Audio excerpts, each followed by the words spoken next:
if you can just allow yourself to realize that everything is so much easier when you can feel your mind and when you can understand your mind. When I saw that my life was more full of awe and more full of joy, it wasn't something I could unsee. And the reason why my thoughts about meditation was, oh, I'm going to sit in a room for 15 minutes. What's that actually going to do?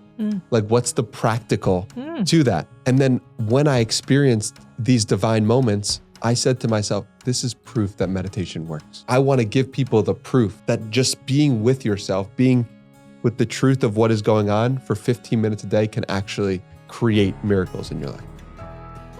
Whether you're looking for inspiration, guidance, or simply a moment of reflection, you're in the right place. This is Wisdom Stripes.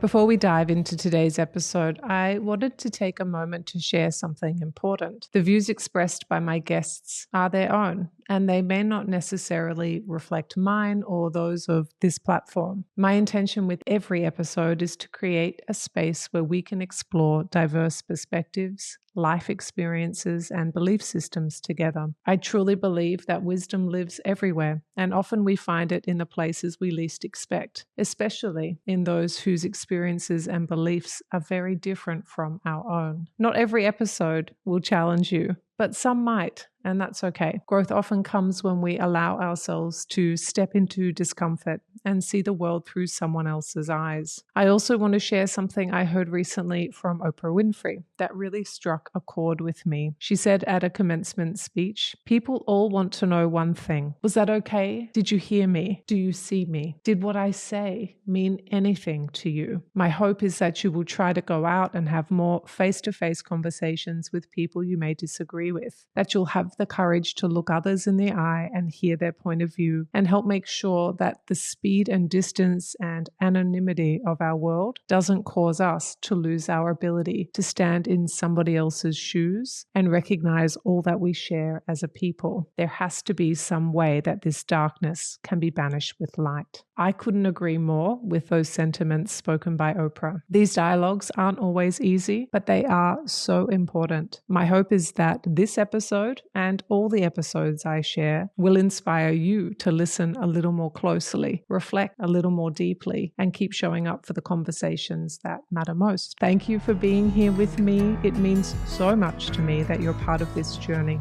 Let's get started.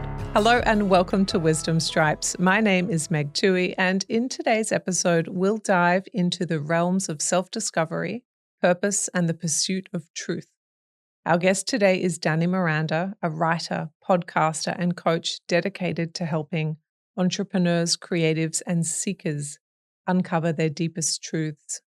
Through his widely followed podcast, his writing, and his coaching, Danny has cultivated a space for thoughtful exploration and meaningful conversation. He's currently working on his debut book, Divine Moments, and is committed to helping humans understand why they're on this planet. Danny's journey is more than just content creation. It's about connection, reflection, and the quest for authenticity. Through his personal evolution and the insights he shares, Danny offers a perspective rooted in presence, purpose, and wisdom gained through experience. I'm honored to welcome Danny Miranda to today's episode, where we'll explore his path, his philosophy, and the wisdom he's gathered along the way. This is Wisdom Stripes, your no-nonsense, fierce fairy godparents turning pain and confusion into clarity and confidence. Danny, we always start with the same question for our guests. What wisdom would you like a listener to come away with today? You can only give away what you have. So often I feel we're trying to give away joy or peace or love without embodying it ourselves. So often we're trying to help somebody without helping ourselves. So often we're trying to help someone else find their purpose before we've found ours. And when you realize that you can only give away what you have, it makes everything easier, and it makes the moments where you're confused and you don't have what you want, well, now you know if you want to give that away, if you want to give that to someone else, well, first get it yourself. You can only give away what you have. So let's start this conversation with a challenge. Maybe I misheard you, but didn't you just say people are giving away things that they don't have? How does that work? So let's do the legacy. No, let's do the purpose one. You just gave that example. Yeah. You're trying to give someone else purpose, but you don't have purpose. Aren't you giving them insight into their purpose, even though you don't know yours? Well, let's look at it from the practical perspective. In October 15th, 2023, I had this deep, deep realization with a friend where she took me through an exercise. I didn't know this person at all, but it felt like this is a sister from a different lifetime. And we've since become amazing friends. And at the end of our walk, the first time we spoke, she took me through an exercise called Reason for Being. And this exercise helped explain my reason for being. It helped explain how what I lacked as a child was the thing that I'm actually here to give. And I posit that's true not just for me, but that's true for all people. The thing is, when I was trying to help people understand their reason for being without fully knowing and embodying my own, it was less powerful and it was less connected to truth. And I appreciate that people want to give away love without having it themselves. I appreciate that people want to give away purpose without having it themselves.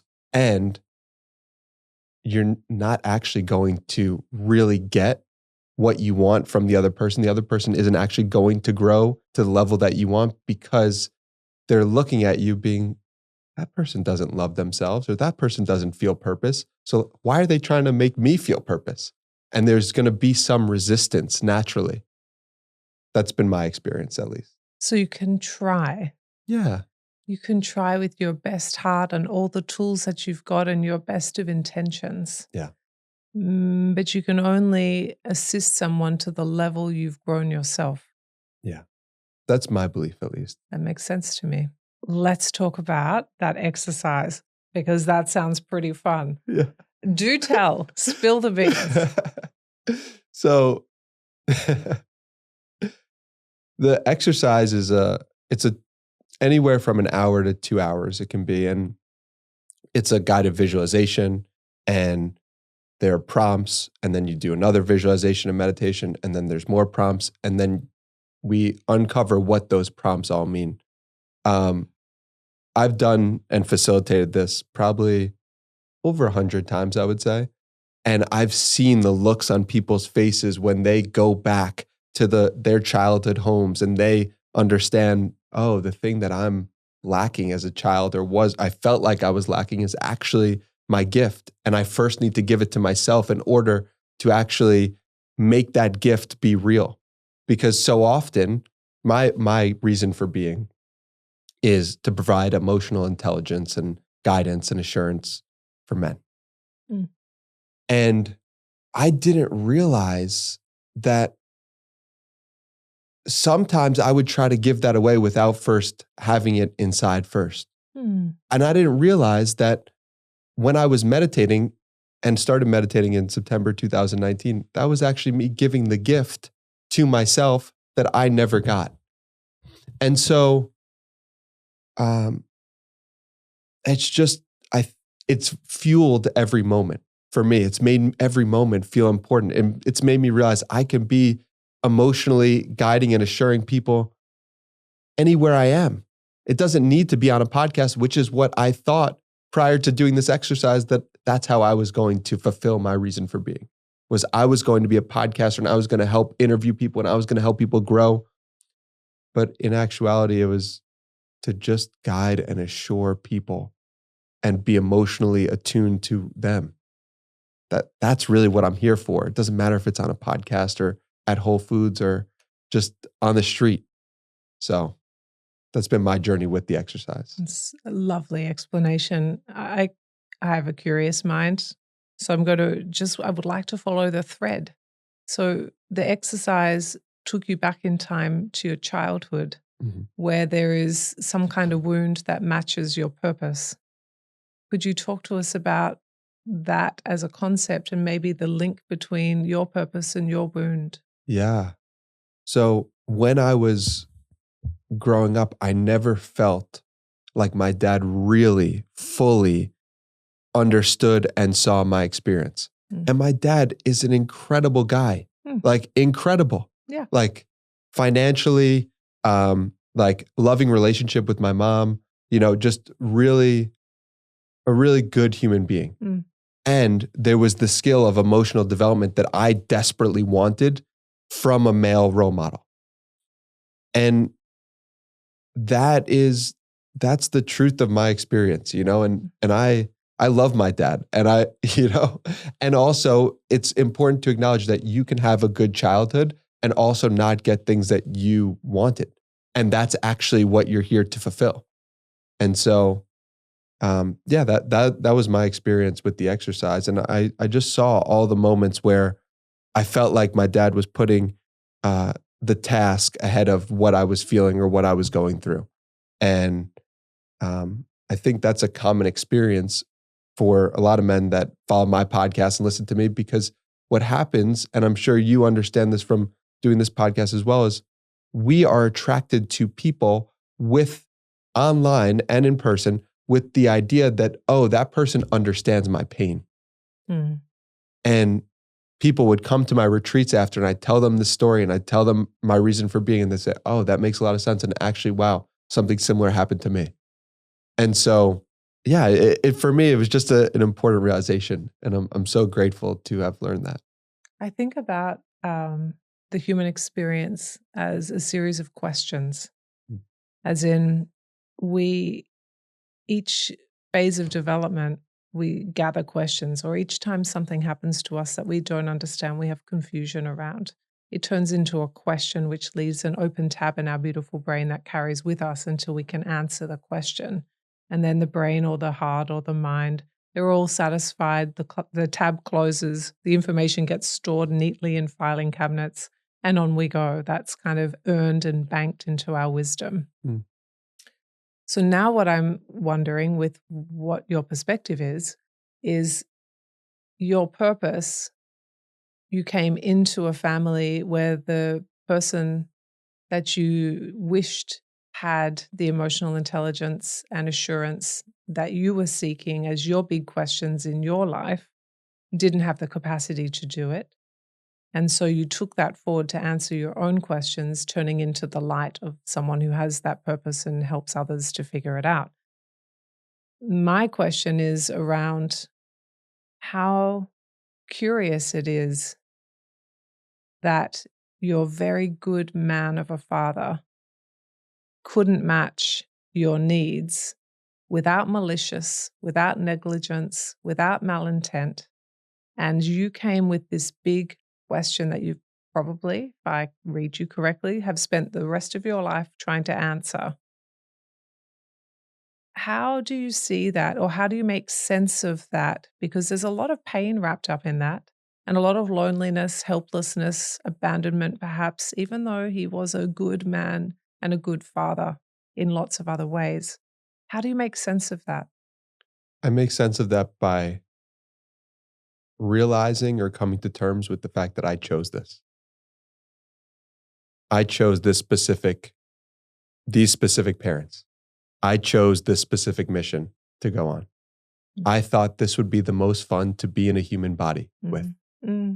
That's how I look at it, and that's how I see it. I mean, there is pain in every human journey.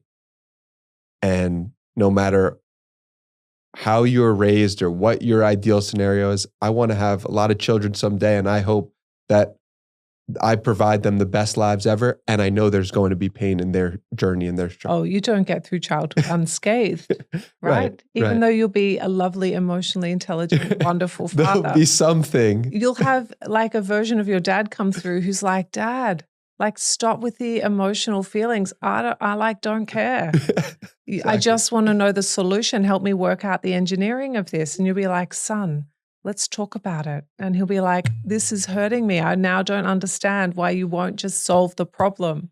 Right. Right? Yeah. And so that's to understand that to be human is to go through some form of pain and to know that that's okay. And to know that's just part of the journey. And some people have these deep, deep pains and deep wounds, and other people have lesser pains, and that's all good. And that's what you're supposed to get in your journey. That's given me a lot of grace and compassion for my own pain and my own loneliness, my own feelings of abandonment. It's like, this is just the human. You're going into a body. You are connected to everything, and we are pretending that we're not by virtue of being in these bodies. Our meat suits. Yes. Yes. Do you know, I have a dear friend who likes to look at the choice of our families that we come into through a spiritual lens, not a God lens, or perhaps it's the same, depends on your perspective, that we come into our lives by choosing a color.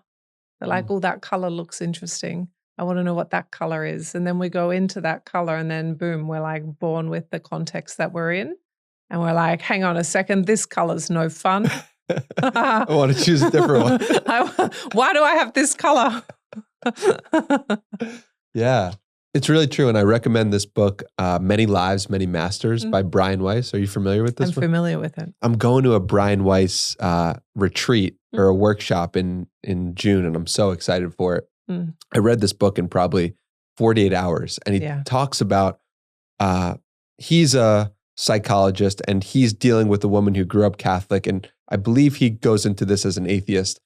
And through past life regressions, both of them come to new understandings and wisdom, and the book is a whirlwind and such a beautiful, just such a beautiful example of past lives and reincarnation, and how looking at our past and looking at our past beyond this lifetime can serve us. And I haven't gone too deep into that, but it's something I'm curious about and want to learn more about. I interviewed somebody from the Department of Paranormal Studies out of the University of Virginia, where there's a whole division in the psychiatric department of medicine, where they're looking at past lives, remembered lives, near-death experiences, and then they're measuring and gathering phenomena of those experiences. Wow. And it is just the most fascinating area that is really of great interest to people. It is, I think, I've reached out to more of the faculty to be able to interview them, because they all do separate things. So this particular lady looked at, I think, children who remembered their past lives coming into their bodies and being able to describe it up until the age of 4 or 7, and then they lose the memory of it, and it's not as easily accessible. And she just talked about how much data they have, and this department has been running, I think, for 20 or 30 years. So they've got all of this data, and they're publishing relentlessly. Wow. Yeah, I think there's a huge awakening of a lot of this stuff into the consciousness of people. And at least that's been my awareness of it. And I know personally, I was not interested in any of this stuff 5 years ago, at least deeply. And now it's really all I can think about. And yeah, it's really powerful. And yeah, what if you're not living life for the first time? You know, that's my genuine belief, that we've all lived hundreds, thousands of lives. And so does that give you a little less pressure? Does that ease your body a little bit? Like, you've done this so many times. You don't have to get it right. Probably didn't get it right last time. You probably won't get it right next time, but you're doing the best you can in this moment. What if that's true? And it might not be. I'm open to all the things. I really am. I'm a curious seeker and question all the things all the time. Then it would make sense that you came to do a color. And maybe you're going to come back and do the same color, or you'll do a slight shade difference. Yeah. Right? Yeah. And so you're always going to have a question or a series of questions you're trying to answer. And so if you're in confusion and pain, it means we're distilling the curious question that your dear, beautiful brain really wants to know. And that could be related to color. Or if you believe that it's just one life that you get, the principle could still hold. You still are exploring the questions that matter to you. Mm. Whatever your belief system is, the human experience is full of questions, and the quality of the question is the thing that matters most. Meg, what's the question on your mind right now that when you go to the shower or you're just like on your phone by yourself, what's the most important question to you right now? I reckon my big untangling here. Well, it's curious because actually it's shifting. I'm in one of those moments at the moment where my big life questions, lots of my loops are closing. So if we talked not that long ago, I could have been like, here's the thing, I don't understand. But actually it's closing fast. And so it's actually not true anymore. And so then I'm left with this next question. Here it comes. Okay. My next question is around exploring the pain of endings. Mm. I am a person who feels endings very acutely. And I think endings are difficult for most people. And my level of feeling around them is not in the middle of the bell curve. It's in the more extreme end of the bell curve. So endings for me are a great source of confusion and pain. And also, I have been carrying these questions since I was a child. So they are somewhat resolved. I've done a lot of good cognitive processes and emotional processes and somatic work. I've done a lot. And still I have question marks on it. And so that's the thing I'm thinking about. I wonder, what about you? Endings are really good. I really like that. What about me? Mm. Yeah, I think the question that I'm really sitting with is how can the idea of miracles or divine moments come into more people's lives? How can it just be second nature for us to be viewing life through the lens of awe and beauty and wonder?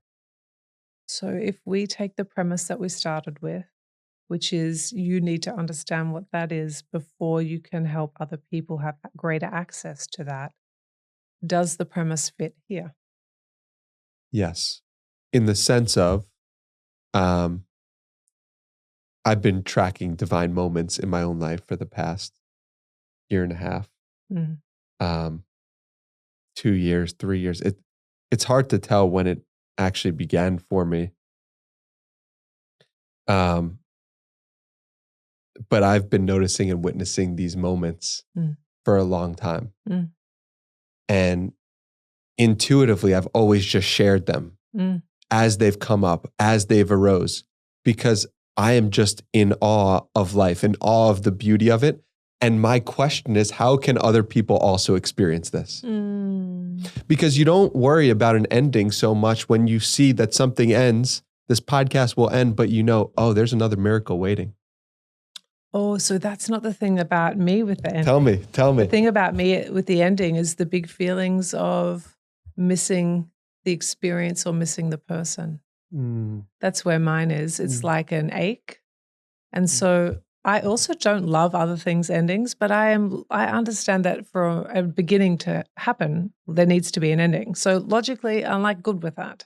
But also, I think about important people in my life and I think about them dying, for example. Even though I am very good with the connection that I have with them and I know that I can find them in a different form, the acuteness of the experience of the ending still is something I'm working on. Yeah. See how it's cut quite fine? It's still one of my things. It's one of my human foibles, I think. From my vantage point, then it only makes sense for you to deal with that. Yeah. Many times, unfortunately. Correct. That's the only correct. The only way to love is to find things that you don't want to love and figure out how to love them. Yeah. Or to practice endings. Yeah. And to get comfortable with endings and the very non-permanent nature of the human experience. Yeah. But the very permanent nature of the spiritual experience. Yeah. And to be able to go between. Yeah. Yeah.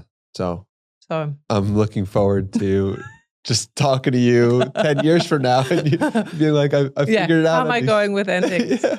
I mean, that is another curiosity of mine, because I do think you can work your way through your questions. And I do have this hypothesis that we actually take quite big chunks of questions right across our life. It's almost like we get, there's probably a better word for it than what I can gather here, but it's like a Rubik's Cube of your set of questions that you really just rotate around for all of your life. But your Rubik's Cube and my Rubik's Cube, they're different colors, they're different shapes, they're different sizes, but we're still working on our own cube right across the life. Yeah, that makes sense. And that checks out with Brian Weiss's theory in that you can pull out the Rubik's Cube before you go into your body. Do tell. So it's like, before you go into your body, you're asking yourself, this is how I envision it at least. It's like, what are the questions that I want to deal with? What's the experience that I would like to have? What is the body that I would like to play? I really genuinely believe that is what is actually going on at the deepest level. I have no scientific backing for that, but just a felt real experience of, this feels like a dream that I at one point decided to go into. Okay. So are we in the quantum physics field now? Is this where we've gone? I don't know. I don't know anything about quantum physics. You don't? No, teach me. Oh, no, I don't think I should. But okay, maybe what we'll do is we'll pause here and we'll go up a level. One of the things I'm really curious about is your work and what you feel called to do in a tangible space. Yeah. Yeah. Ground us in practicality come back down. Let's get out of the quantum field, my friend, into the human body. We're in a studio in Austin. Oh, that's right. We're in Austin, Texas. It is March 2025. Okay. And we're in the human suit. Okay. Let's do that. Fair. Okay. So what I help clients with is I help clients understand their experience and understand what they're going through and the challenges that they're going through and how they're specifically meant for those challenges. And I help work them through how to become more free in those environments, how to become more free in a place where it feels like everything's going wrong, or it feels like business is going well, but what's the issue with this employee and how does that work? And I help a lot of entrepreneurs, but it's really just people seeking more freedom. Yeah. Yeah. What's the definition of freedom? Freedom is having nothing to prove and nothing to hide. That is freedom. You mentioned before you like the idea of, or you have a wish or a dream to have the world understand miracles and have access to daily life of miracles. Yeah. And then I was like, do you have lots of miracles in your life? Because, you can't teach what you haven't done. Yes. And you were like, yes, I do. I've been tracking it for a year or so. Yeah. Yeah, correct? Yes. Okay. Well done. Oh, thank you. As a podcast host, well done. Thanks. To track. Okay, well, here's where we're going. Yeah. Earlier this year, time is weird, isn't it? Earlier this year, I launched a program within my company, so only for my clients that had already completed a program within it. So it's like you have to have done the front end program to have access to this. I run it once a year. It's called MRW, which is my company name, Soul. MRW Soul. So I did a whole program on soul. And it is a non-religious, non-denominational experience. And it looks at all the different facets of what a soul purpose might be, but it also looks way beyond that. Anyway, long story short, here's the actual important part for the lead up that I just did. One of my incredible coaches that works alongside of me started a whiteboard of what she calls soul taps. Yeah. When you're trying to get that tap, which is essentially a miracle board. And she's like, I would like to see if there's one every day, because the program ran for 4 weeks. So she had a 28-day board. And every day there was a significant soul tap when she went looking for it, which is a significant miracle or a sense of God or a sense of enlightenment or something very poignant that mattered specifically to her. She opened her field and said, I would like to see this. And for 28 days, she had 28 things. She took a photograph of it at the end, and she has referenced it ever since. Wow. And it's been something that some of our clients followed along with her. She did it as an extra project. It wasn't part of the curriculum. And at the end of it, she said to me, I don't know what to do with it. I'm like, have you got a picture of it? And she's like, I've got a picture of it. And then she said, I'm going to wipe it off. I said, okay, you wipe it off. And she's like, I'm going to wipe it off because I'm moving on to other things, because now I have the data that miracles happen for me every single day, and I can track them in other ways. They don't need to be on that board. That board's going to be my next place to take my next set of questions. And so she rubbed it off, erased it. Ended it. And our clients had very mixed feelings about this because they had been following the journey of this whiteboard of miracles. And some of them had difficulty with the erasure. Some of them were like, got it, you understand, so you've gone over here. And others were like, but I don't even know how to have a miracle board. And so we have a whole lot of people having a whole lot of feelings about someone else's journey with their relationship with miracles. Yeah. And I just wonder what you think about that. Hey there, Meg Tuohey here with a quick and exciting announcement. As a psychologist, coach, and founder of the Wisdom Lab, I've had the privilege of helping thousands of individuals break free from the vicious cycles holding them back and tap into their infinite inner wisdom. If you're tired of feeling unheard, unseen, and stuck in the same old struggles, the Wisdom Lab is the breakthrough you've been yearning for. This on-demand program guides you through a powerful process to shatter emotional barriers, overcome deep-rooted blocks, and experience the profound transformation you deserve. In just 4 hours, you'll gain the tools and insights to revolutionize your life from the inside out. Want to learn more? Click or tap the link in the show notes for all the details. Okay, now back to the episode. Oh, that's so cool. Thank you for sharing that. I want to speak to this woman because just so... You would like her. She lives in Albuquerque. Amazing. New Mexico. Yeah. That is an amazing idea to have a miracle board. So I keep a note in my phone called Divine Moments Log. And these are moments, small, big, somewhere in between, of moments that fill me with so much joy. And that I say to myself, how is that even possible? Right? Like, what is going on? And to take you back to the first time that I experienced something like this, it was like, I started meditating in September 2019. And I had everything I wanted. I was living in San Diego with my best friends, making a lot of money. And I said to myself, why don't I feel good? I'm having everything I want. How come I don't feel good? And so my friend, Tej Dosa, he started, he'd been meditating for 10 years and he told me to meditate. So I start meditating, and within 1 month, I say to myself, okay, you know what I'm going to do? I'm going to help creators launch online courses and programs. I've launched an online course. I feel like this is something that I could help people with. This is what I'm going to do. So I send out a list of 100 to 100 people, 100 creators that I respected. One of them responds to me, and his response is, call me on the phone right now. It's like, great. So called him up. We had an amazing conversation. I'm like, this is the coolest thing ever. This person has over 100,000 Instagram followers and he wants to talk to me and I love him. And this is just the most amazing thing ever.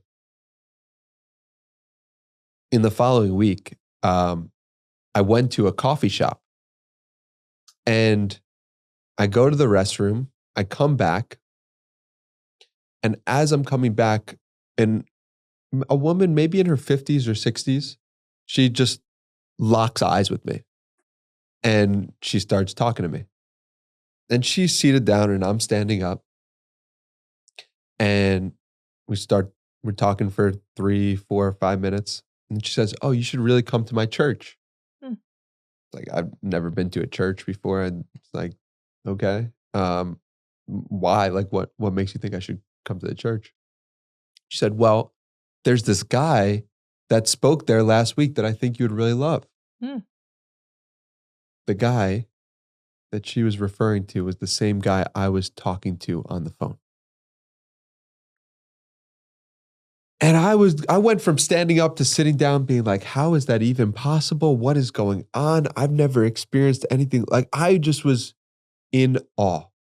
In awe, and it didn't make sense to me. So how is this even possible? This woman is going to bring up this person, this random person who, it just broke my brain so much to the point where I was saying to myself, I don't know what that is, but I would like to experience more moments like that. And I also was scared of it. I was so scared of it. My initial reaction was like, I don't want to go to that church. What does going to that church mean? What do I have to do? Like, so, yeah, I think what I heard in your story and what I feel in mine is that divine moments and miracles, when they happen, it's actually quite scary. And people don't know how to react to them. Because if you're living under the assumption that you are your own separate being, disconnected from everything, and then a moment like that happens, it just broke my brain and broke what I thought my reality was. What's really curious is I am your antidote or your opposite, because I live like this and I have my whole life and I have never been afraid of it. Wow. I've never bothered to write it down. I just live like this. So here's an Austin-based story. I don't know what day it is. I don't know what time it is, but I came in on a flight from my last leg of this podcast tour, which was in Scottsdale, Arizona. I was on a 7:00 flight to Austin. It got delayed till 8 or 9. We didn't get in until 1 a.m. It was like a whole thing. And the waiting area of where you board the plane was packed. And there was one seat, which really there was a lot of other one seats. And I chose this one seat and I had to ask a lady to move her bag. And she was like, okay, she moved her bag and I sat down and I ate my salad and I was like just chilling for a little bit. And then she and I started to talk to each other a little bit, just a little bit. We were like polite strangers. And then I was like, I think I might, because I had with me some travel clothes and I was in podcasting clothes and it was getting late. And I was like, do you reckon I've got time to get changed? And she's like, yeah, go get changed. I'll watch your stuff. And so I go, I get changed, I come back. There's still another 20 minutes to wait. We talk a little bit. We don't talk a lot. She says to me, are you going to a plastic surgery conference in Austin? I say, no. I say, are you? And she says, yes, I'm a practice manager and so is my friend. And we're going to meet our plastic surgeon and we're going to a plastic surgeon conference. And we're like, okay, so this is all innocuous. Not even that interesting. I'm aware, listeners, I'm getting to the point. Okay. So then what happens is the flight's called. We get on board. I get boarded as priority 4. She gets boarded as like priority 8 or 9. Enough that she walks past me on the plane. We're like, hi. Yep. And that's it. She walks, she gets on. We get off. I don't see her. I go retrieve my bags. I get in a taxi. I get in on the wrong side of the taxi. So actually, as in like no, I did. I had to walk like 12 miles to find the airport taxis at Austin Airport. 12 miles? No, I'm being facetious. But if any Austin Airport it's officials... a little far. It's a little far. It's not that far. I had to walk a long way. And so I would just like the airport officials to review their Uber taxi policy. Anyway, I get in an Uber, and this matters because it took ages for all of this to happen. And I get to the hotel, and I'm out the front. It's literally 1:15 in the morning, 1:30, and I'm getting all my stuff out. And I walk behind the car we call it the boot, you call it the trunk, to get my like clothes out. And she says, hello. And she's in the car behind me with her friend. Oh, I'm not finished. And I'm like, are you stalking me? Did you need to know? I would have just told you where I was staying. And she's like, haha, no. And so then I go in, check in. She comes in next to me, checks in, goes through the process faster than me. I choose a slower person, maybe someone in training. I don't know why. So she knows, even though she came in after me and she checked in 2 people, she's like, maybe I'll see you around. When do you leave? And I say, oh, I'm leaving Sunday. And she's like, me too. And I was like, okay. Anyway, I go, please don't tell me what room you're in. She's in the room next door to me. I'm in 1204. She's in 1202. Wow. Can you even believe it? So I haven't seen her since, but every time I hear the shower running, I'm like, hi, friend. That's from today or the Today. I will go back to my hotel tonight and she will be sleeping in the room next to me. Wow. This story isn't finished yet. You guys could be. We could run into each other again or we might never. That's right. But what are the chances that I sit next to her, she watches my bag, she gets the same taxi. Yeah. We arrive at the same time. She checks in at the same time. She's in the room next to me at the same time. Yes. I mean, come on. Well, I think, and this is so beautiful that you share this. I think the next step is like, okay, can you like knock on her door? Can you have a conversation with her? Does she have some bit of wisdom for you? Could. That's how I view these things. Sometimes I also see it as not protection and not safety. They're not quite the right word. It is like a warm hug that you're in the right place. Yes. So I've never been to Austin. I was traveling late at night by myself. Late at night in an unfamiliar city. I've done a lot of American traveling. I'm blessed. I love America, but I've never made it to Texas. And so I just sometimes feel like maybe it's just the comfort of walking with someone and having that social security, even if there isn't wisdom. And if I see her, there might be wisdom, people. I hear you. But also the comfort was just there. Wow. How about that? So cool. Yeah. Yeah, that's a divine moment. That's a divine moment. Yeah. Yeah. And you said you've always lived like it. Always. You've always I've got a million of those stories. Right. A million. Yeah. And I particularly notice it when I travel. It's like I'm very well supported to travel. Fascinating. And when you grew up, were these moments something you talked about in your family or were? So when I grew up, I didn't have it as overtly in a way I could tell you like this. Okay. But I had it on the inside and I saw it through a childlike experience. As I've gotten older, they've gotten richer and I guess more cognitive. I can see more. I've got longitudinal evidence to look at all the pieces so I can pull the story together more coherently. Yes. As a kid, I saw things in much smaller detail where things would line up or things would happen. And so it's just been one of those relationships that I've never had to work at. I've had to work at other things because I'm a human and we all have things we're working on. Yeah. But that's not it. Yeah. Yeah. Well, the thing is, the reason why it hits me so deeply is I lived without spiritual awareness for 25 years. Yeah. And so now with spiritual awareness, it's such a breath of fresh air to know that I'm guided, to know that everything is working out for my highest good. Yeah.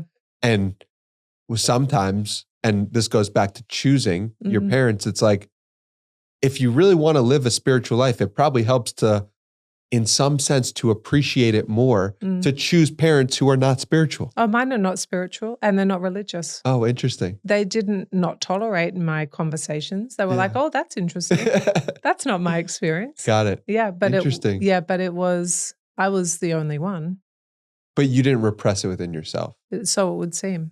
It's not you know how we talked about that Rubik's Cube? Yeah. This is something that's a joy and a delight in my life. It's not a problem I've been trying to solve. Yeah. It just exists already. Yeah. I've been working on other things. Yeah, for sure. Yeah. And what's cool is I don't feel it's a problem I'm trying to solve either. Yes. It's something that's just part of my experience. And I know what it feels like to not have this experience. Yeah. And to give that to others the same way that Michael Singer gave me the gift in The Surrender Experiment. That's a lovely book. And the same way that Wayne Dyer gave me the gift in I Can See Clearly Now. All of his past experiences and how synchronistically they connected. And I really just want to give others the same gift. Oh, that's got some sparkles to it, doesn't it? Yeah. Do you know, you and I have a synchronicity that I have been holding in my back pocket till the right time. Can't wait. You know how to make me smile, Meg. I do. Yeah. You do look like you smile a lot, though, in fairness. I do. You have referenced twice that you started to meditate in September 2019. Yes. And the first time I heard it, I was like, I must remember to tell him the thing I'm about to tell you. Then you said it a second time, and neither time was the right time to tell you because we were in the midst of another story. But I made a decision in October 2019 to meditate every day, and I haven't missed a day since. Wow. Yeah. Wow. I know where I was. I was in South Carolina with my friend, and we had been in a mastermind, and the advice was that when you have a great mindset, then everything is easier. And so how can you have a better mindset? Then you meditate. And so on and off over a period of 8 months or so, I'd been in and out of meditating. And we were sitting on the bathroom floor because I had 2 tiny babies, and they were in the next room. So we were huddled in the bathroom of the hotel late at night trying to chat so I could also look after my children.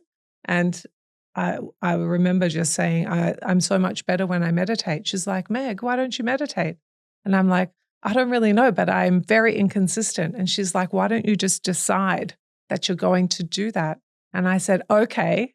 And now I have never missed a day. Wow. Since October 2019. What do you use? How does that work for you? Yeah, it's a curious question, and you are not the first person to ask me.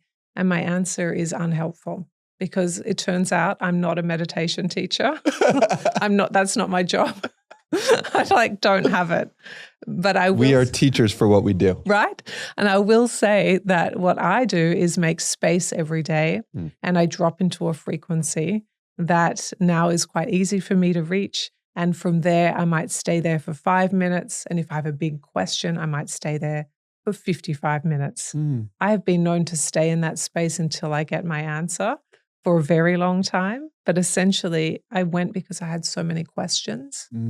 And that was a place where I would get answers. Wow. And so oftentimes it was the humans that would give me answers, and sometimes the humans couldn't answer me. So I would drop into that space. Wow. Yeah. What's your relationship with meditation like? Every day as well. I made the commitment to myself 310 days ago.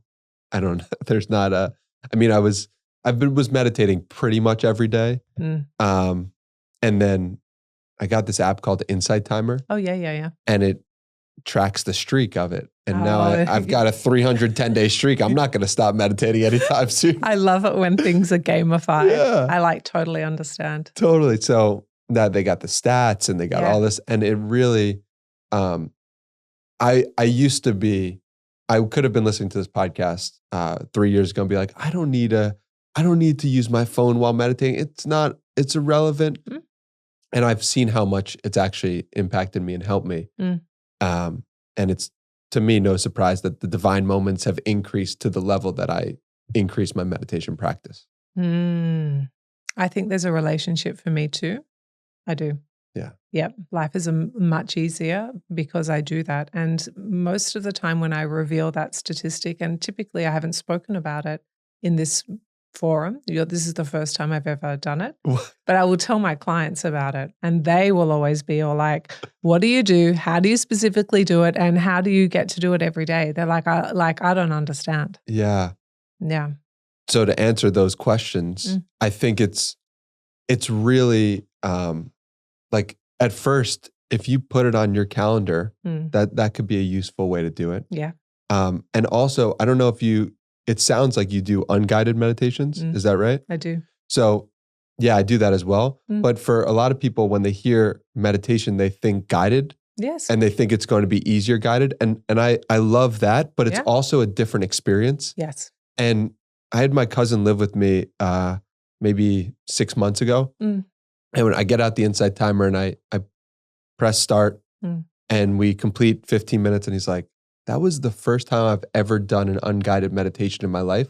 And immediately after, he starts clearing out old stuff from his phone. He starts deleting albums. And I'm like, oh my God, that was the power of creating space for 15 minutes. And so often there's a lack of space in our lives. And just, this is your gift for giving yourself space in your own life. And I think reframing the relationship with it as from a chore to something that is a gift to yourself, which Mm. it might not even feel like that initially, but it really is. It's such a gift to yourself. And if you can just allow yourself to realize that everything is so much easier when you can feel your mind and when you can understand your mind and when you can see what's going on. I mean, that was it for me when I saw that my life was more full of awe Mm. and more full of joy. Mm. It wasn't something I could unsee. Mm. And the reason why my thoughts about meditation was, oh, I'm going to sit in a room for 15 minutes. What's that actually going to do? Mm. Like, what's the practical Mm. to that? Mm. And then when I experienced these divine moments, I said to myself, this is proof that meditation works. And so that's part of the reason why I'm writing this book, because I feel that I want to give people the proof that just being with yourself, being with the truth of what is going on for 15 minutes a day can actually create miracles in your life. And then you can track them. Yes. You can have a folder in your phone. You can have a whiteboard. Yes. You can track them. And then you've got evidence points. Yes. And they don't have to be big ones. Correct. They're in the small, like the detail is where the beauty of life lives, I think. Yes. That's very well said. Mm. And if we can make the ordinary extraordinary by our perception, then we are living a life full of more awe. We could be on a plane and we could be upset that there's no Wi-Fi. Oh, yeah. Or we could be on a plane and be like, we are in a plane right now. We are going 600 miles per hour. Who knows how many kilometers per hour? And how wild is that? That this is a plane that's going through the sky and we've just said that's normal? We have Wi-Fi on our phone where I could connect, you could connect with anyone in a different place at any time. And that's just normal. And we're so quick to be cynical and so quick to judge and so quick to put down the things that we've taken as ordinary. But there's some magical things going on all around us at all times. Do we have the eyes to see it? It's the lens, isn't it? Because sometimes we just have our human lens on and it's maybe in the tricky morning we've had or the pain that we've had or some context that we can't figure out, our confusion. When we wear those glasses, it's almost like we can't see the other colors. Yeah. Yeah. Colors are big. Colors are big for this conversation. So they are. Yeah. They haven't been big for any other conversation I've done. I think they're just for you. Well, it's interesting because I was using the example of colors yesterday with a client. And it was like, if you view life from a hierarchical perspective of like, I'm better than you because of the money in my bank account. Okay, so person A puts person B above them. And they say, okay, I'm 75 on a scale of 100 and you're 35. So I don't want to spend as much time with you. Or I don't care about you. And I said, okay, what if instead we viewed it from the lens of colors? What if we say that person that you're putting at 35 is orange and you're red? And yeah, it's such an interesting way of framing the world of just maybe that person's different. Maybe that person. I've got another one for you then. Maybe for your miracle board. I've had truly the honor of doing, I think you're my 19th interview in 3 days. Incredible. I do them back to back. I find them joyful. I love them. This is not hard for me. And I say that because the thing is that in those 19 interviews in 3 days across 2 states, never once have I used the word color or talked about it. And so part of me wonders whether, and you did it yesterday, and so part of me wonders whether on some level we connected because we knew we were going to meet. And then it is here that you've been talking about colors yesterday, and I share the story, and off we go in this merging of conversations from both of us having completely separate lives. We've never met before. Just true story. We just met. And here we are being able to have this shared experience of how we use colors as metaphors. Yes. Yeah. So maybe that's on the miracle board. It is. It absolutely is. And that's an example of a divine moment that I'll write down after this. And it really goes to how well can we see and elevate connections, right? How well can we bring more connections into our lives? And you see this person and you say, oh, that person reminds you of this person. Maybe I should connect them. You should. If you have the prompt, yes, probably should do it. Yes. Yeah, inner wisdom. Yes. And to meditate is to recognize that inner wisdom. To meditate is to recognize there is some part of me that is connected to some part of everything that got created. And so I'm going to spend time to be with that. Yeah. Yeah. Tune in. For me, it was a way to get questions answered that were unanswerable. And I couldn't find the answers anywhere else. And so I just relentlessly meditated till I understood it.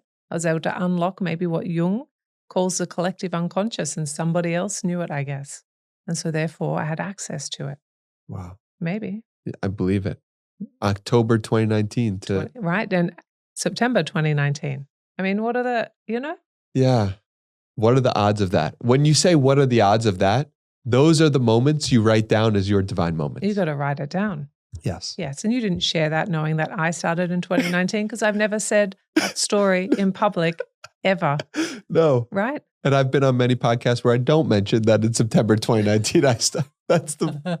Right. Yes. So how about that? So your big question right now is around endings. Yeah. And this podcast is going to be ending soon. But this is no problem. This is easy for you. No, this is okay. Okay. But interestingly, I have already thought that we should swap details. So it turns out I'm mitigating the ending. It won't be an ending if we can stay connected. Correct. And one of the things I do know is that even when an ending happens and the physical form changes of someone, you can still find that person through the connection you used to have. The form has just changed. Yeah. It still doesn't stop my work on endings though. Yeah. Yeah. Yeah, that makes a lot of sense. And on that point in particular, I think something that was helpful for me and has been helpful for friends and clients is this idea that you're recreating your past in different ways. And so if you can see how your friend is playing the role of your mother or father or your old friend from high school, there's for me, a huge deal of peace around that. And, it's really funny because I have these really two close friends and, with the names, it's so wild too, but I could see how I'm placing one of my friends in the role of my mother and one of the friends in the role of my father, and how when my father responds in a way different than my father, how healing it actually is for me. Oh, yes. Right? Right. You've experienced that as well? Oh, yes. And to be conscious of that, I remember sharing this with my aunt and uncle, and they're like, I feel like we're on mushrooms right now. Nope. No, this is just expanded awareness. Yes. Right? Yes. And expanded awareness feels like mushrooms. Expanded awareness feels like you're going into a deep meditation. It's the truth. The truth is that we're recreating these patterns. Of course it is. Yeah. And probably recreating patterns from before we were here. Oh, yes. Yes, my friend. Do you know, we've come full circle. We've actually done quite a few circles. But one of the circles has come full circle. My question to you, it feels really important, is there any last wisdom or advice you'd like to leave our dear listeners with?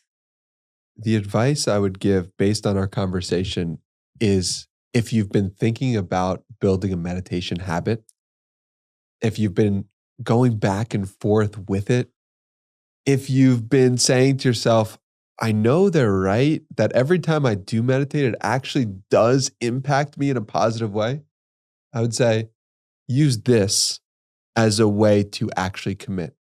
Use this as a way to actually say, I'm going to meditate unguided for 15 minutes, 20 minutes every single day for the next 30 days. And I don't have to judge the results of this until after the 30 days are complete. Maybe it will do something, maybe it won't, but use this final push. If you've listened to us for this long, there's something in this conversation that you're resonating with, that you're feeling deeply, use this as a push to continue and to commit to meditation every single day. I'm going to take that and stack on it. How about you pretend that we're the people in the taxi that followed you to the hotel Wow. and checked into the room next door to you? If you think about it, that's who you're spending time with virtually, is the people who are on your plane and right next to you. Oh, that feels nice to end there, right? So if you listened all the way through to this and you are like, I've been waiting to decide, consider this your invitation to join us in the daily meditation practice, because it's changed our life, hasn't it? Yeah. Since 2019. Since 2019. Thank you so much for having me. That was like the funnest conversation. Thank you for coming. You're welcome. Yes, that was awesome. I'd like to thank Danny Miranda for joining me today on Wisdom Stripes. In today's episode, we explored his journey of truth-seeking, the power of presence and purpose, and how he's using his voice to help others find clarity and meaning. If you enjoyed today's episode, make sure you're subscribed so you never miss an update. You can follow Danny by searching at Hey Danny Miranda on Instagram, X, formerly Twitter, and YouTube, or visit his website at dannymiranda.com. To stay connected with me, follow at Meg Tuohey Official on Instagram. Thank you for listening to another episode of Wisdom Stripes. I hope you gained a little wisdom today. My name is Meg Tuohey, and this is Wisdom Stripes. Thank you for listening to this episode of Wisdom Stripes. Follow me on at Meg Tuohey Official and leave a comment and review.